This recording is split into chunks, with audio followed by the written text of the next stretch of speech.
amazing recipe. I am so excited. Yet another day, because today at the Young's house, Gina Young is going to share with you all how easy it is to make these amazing au gratin potatoes. These potatoes right here, so easy to make. It doesn't require a lot of ingredients, and you know, make it Gina Young style, it's going to be so tasty. Y'all never had my au gratin potatoes before. I'm going to make you some.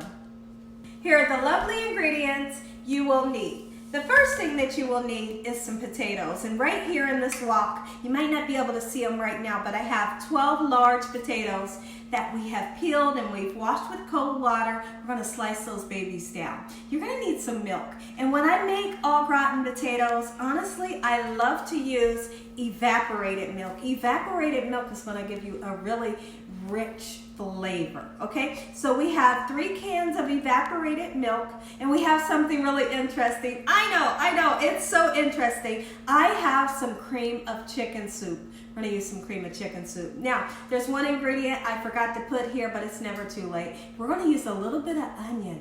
We're going to cut up some onion. We're going to saute it, put it in this recipe. You will need 1 stick of butter. I'm using sweet cream butter, and then also we're going to use a 1/2 cup of flour to make our roux. You're going to need some milk, and I have some 2% milk here and a couple of spices so we can make everything taste nice and tasty. Okay, so now, but I'm not going to forget the cheese. We'll get to the cheese. So right here I have some parsley flakes just so it can look beautiful. We have some garlic and onion powder, black pepper, and salt. Now for the cheeses, my favorite, sharp cheddar. And we're going to take our shredder and we're going to shred this up. I honestly feel like when you shred your own cheese up, it tastes better. Okay? And so we're going to use some Colby and Monterey Jack. And then also we're going to use some mozzarella to give us that nice cheesy pull. Make sure your hands are impeccably clean. Let's get started with this really quick and simple, yet so tasty recipe. I couldn't be more excited to share this here recipe with you all. It's a simple recipe, and like I said, it does not require a lot of work. It doesn't require a lot of ingredients. It's just kind of, you know, I would say if there was a worst part of this recipe, it's just really just getting the potatoes nice and chopped. But you know, you can do that. You can do that a day ahead of time. Those of you that are new to my channel, welcome to my channel, and everyone else that always watches, welcome back. Now, what we're going to be doing for the whole month of December, every video that Gina Young makes for the month of December is going to be a holiday fixing, something that you could put on your loved one's dinner table this year. Okay, so now I want to go ahead and want to get our cheeses nice and shredded up. I'm not going to use too much mozzarella. The mozzarella really is just for that cheesy pull, but you don't need a whole lot to get that beautiful cheesy pull that everyone loves. So I'm going to use about half of this, you know. I hope you all are having an amazing day today. Let me know in the comment section below, have you ever tried to make a homemade au gratin potato? Because I'm telling you, you are definitely in for a treat when you make it Gina Young style. Your family, your friends, your loved ones, they are going to wonder where you got this recipe from. And guess what? I almost forgot.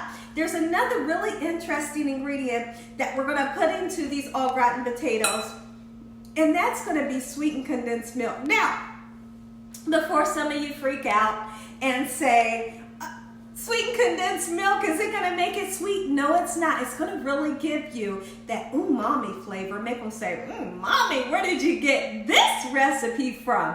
What is in the recipe? They're going to wonder because, like I said, it's going to give you a really special taste. Once we're going to use 2 tablespoons of sweetened condensed milk. And like I said, don't you dare think that it's going to make it sweet. It really makes it so personal. It does. It makes it so amazing. So I'm going to finish cutting up this cheese just like so. And when I come back, we're going to talk about what we need to do special with these potatoes so you don't have to bake these in the oven forever and a day. Because normally when you make a scallop potato or you're making an au gratin potato, they have to cook in the oven for quite a bit. But we're going to pre-cook them when I come back. Okay, everyone, so what we want to do right now is let's go ahead and take this time, and I just want to show you all how I like to slice up my potatoes. You know, some people like for them to be perfectly thinly sliced. They don't have to be. Just get them nice and sliced. Here's what mine look like. You can use a mandolin if you like, you know, the thing that you can put your potato in and slice it perfectly. But here at the Young's house, hey, listen, we're just gonna slice them. You know? All right, so I have sliced the other ones just like so. And what we're gonna do after this, and I've rinsed the potatoes several times until my cold water has turned nice and clear. And what happens what that means is I've rinsed off a lot of the starch off of the potatoes. We're gonna get this on the stove and I'm gonna salt it. Anytime you're making rice, you're making potatoes, you're making noodles, you salt the water so that whatever you're cooking has flavor. We are gonna put flavor into the dish, but why not put it in while we're boiling the potatoes? Okay, so we're gonna get this onto the stove. I'll just set that aside, but then I wanna get started on our roux. The roux is very important for this here recipe, and I like to use 1 stick of butter up against a 1/2 cup of flour, and it's just the all-purpose flour that I'm using. If you have like a self-rising flour or something like that, that's okay, go ahead and use it. It's not gonna hurt the dish. Okay, so 1 stick of butter. We want to get this butter nice and melty, and after the butter gets melty, we're then going to add in our 1/2 cup of flour. We're going to mix together our roux, and this should never ever look like plaster. You want it to have like a silky texture, and we're going to cook this flour and butter together for around about 3 to 4 minutes to get that raw flavor off of the flour. Once that happens, we'll start to incorporate some milk, and then we'll put our cheese in, make this amazing cheese sauce, Gina Young style. I couldn't be more excited. I'm so excited to share this recipe with you guys. Okay, so now our butter is nice and melty. Let's go ahead and put that 1/2 cup of flour in. You know, if you wanted to use a rice flour or something like that, absolutely you could. Okay, so now we're going to incorporate the melted butter and the flour just like so. And like I said, this should never ever look like plaster. If you feel like for some reason it's too thick, go ahead and put a little bit more butter to thin it out, okay? And it will not hurt the situation. Okay, so you can see that I'm giving it a nice mix just like so. Beautiful. We're gonna let this cook for 3 to 4 minutes. Now behind me is where I put my potatoes. Now, since we've already sliced the potatoes and the potatoes are going to cook 2 times, which are parboil them in the water and then they're going to be cooked in the oven. You don't have to fully cook them. So I'm literally just going to cook them for around 7 minutes. And we're not going to cook them until they're fork tender. I just want them to cook just for a little bit. Okay? So now we're getting some good color here onto our roux. Gorgeous color there, another few minutes and we'll start adding in our evaporated milk. Now you do not have to use the regular milk. If I have enough of this evaporated milk, then I'll just eliminate the regular milk, okay? Or you could use either or. You don't have to use the evaporated, but I suggest using it because it really makes everything taste like the holiday. It makes it really rich. Beautiful right there. And so now what I want to do is go ahead, start putting that milk in to our roux. Let's start off by putting 2 cans in right away, just like so. It's a beautiful day out today. The sun is shining. It's warm outside. There's nothing like a warm winter, right? You know, it's not freezing out. All right. So now that we have this 2 cans of evaporated milk mixed in with our roux, let's go ahead, and add 1/2 of this can, okay? And then I'm going to put our cheese in just like so, and I'll bring the camera up close so you can see what's happening down in this pan. This is literally going to turn into one of the most amazing cheese sauces. We're going to season it. We're going to season it with some garlic powder, onion powder, salt, not too much salt. And then I do want to put a little bit of onion in there, just a tiny bit, not enough to overwhelm the situation, you know. A little bit of black pepper. And then we will be using some of this cream of chicken soup as soon as our cheese starts to melt. Be right back.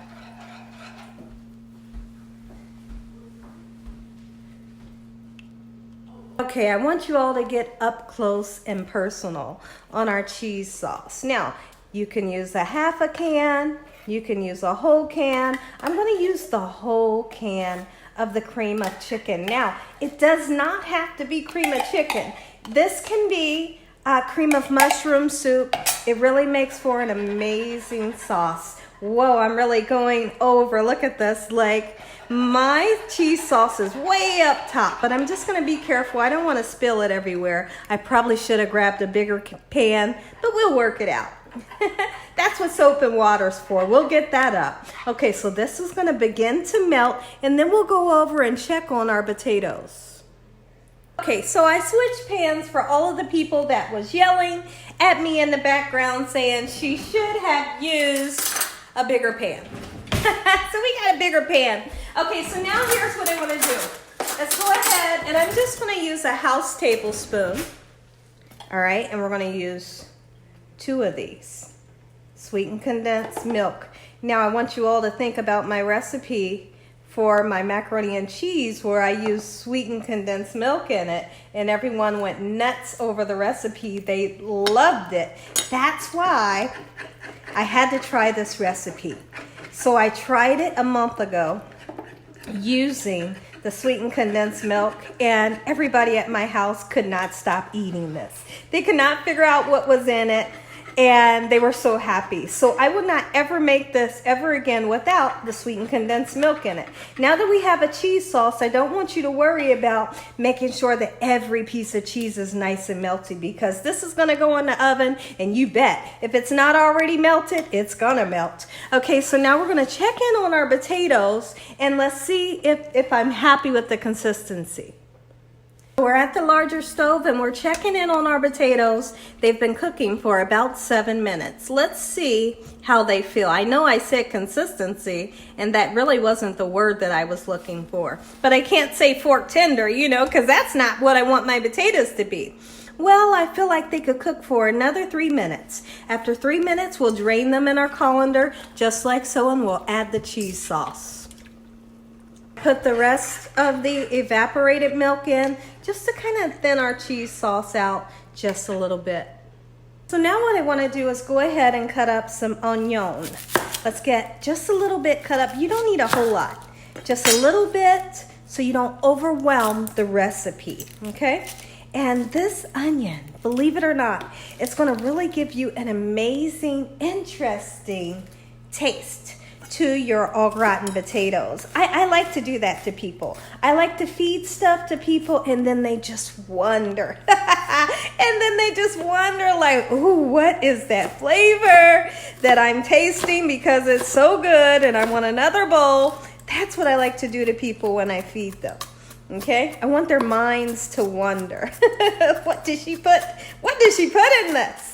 And you know, these onions, we're going to cut them so fine that they're just going to kind of disintegrate down into flavor land, okay? You're really not going to be able to see them because they're going to be cut so small. Now, before my eyes start to water, let's go ahead and get these onions right into our cheese mixture, and then we'll grab our potatoes and get them nice and drained, just like so. Mix those onions in. So if you look over at the sink, you can see that our potatoes are draining, and I want to make sure that they're nice and drained well from the water, because we don't want any extra water in our dish. Now, the potatoes are not mushy, but like I said, we cooked them for just 10 minutes to help us with the cooking process, so that we don't have to wait an hour and a half, 2 hours for them to cook in the oven, because they're halfway cooked. Okay everyone, so what we're doing now is we have poured our drained potatoes right into our 12x9 disposable pan. And once I got them into the pan, I did season them with a little bit of garlic powder, and you can see the green stuff on there is just some dried parsley to make everything nice and beautiful. So now, let's go ahead, let's put our cheese sauce on. And when this is cooking in your oven, you want to make sure that you cover it. Okay, cover it to help the cooking process. Okay? So I may not use all of this cheese, and if I don't, I will put the cheese in a container in my refrigerator, and I can always use it for macaroni and cheese or something, or a different dish, okay? So don't freak out if you have a little bit extra left over, okay? Because you can keep this in your refrigerator for up to, let's just say 3 to 4 days, okay? So now let's get some more in. Just like so. Looks like I might use just about all of it, you know? I'm very happy with this. It smells so good. We're gonna cover this with aluminum foil, cooking in the oven 365 degrees. And when it comes out, I'm gonna let you know exactly how long this took to cook. Now, one thing that I am gonna do, I'm gonna sprinkle a little bit more parsley flakes on there, and then I'm also gonna put some paprika on there just to make it look like the holidays. When I come back, this will be coming out of the oven. I'm gonna say an amazing prayer. You all are gonna get that first bite. Covered with foil, in the oven we go. Listen here everybody, take a look. It cooked in the oven for 1 hour. I started it at 355, but I yanked that heat up to 365. 1 hour until your potatoes are fork tender. If you all enjoyed this here video, give me a thumbs up. If you haven't subscribed, what are you waiting on? Tell your family and friends and everyone you know. Tell the whole world about Gina Young, what I'm doing in this kitchen on a daily basis. Let's go ahead and say a really quick prayer, and you all are going to get the taste. Heavenly Father, Lord Jesus, we want to thank you once again for a beautiful meal today. In Jesus Christ's name we pray. Amen. Amen once again to my beautiful prayer. Take a look. Take a look at the color. This is what you want to have on your dinner table for Christmas. Oh, you have to. And slice the potatoes nice and thick like I do. You know what I'm gonna say? It tastes better. Don't make those little skinny, thin potatoes. Give them some texture. Look at that. Oh, this is what I call eating Gina Young style. Take a bite. Let me know what you all think. Oh, perfect. Get on that fork.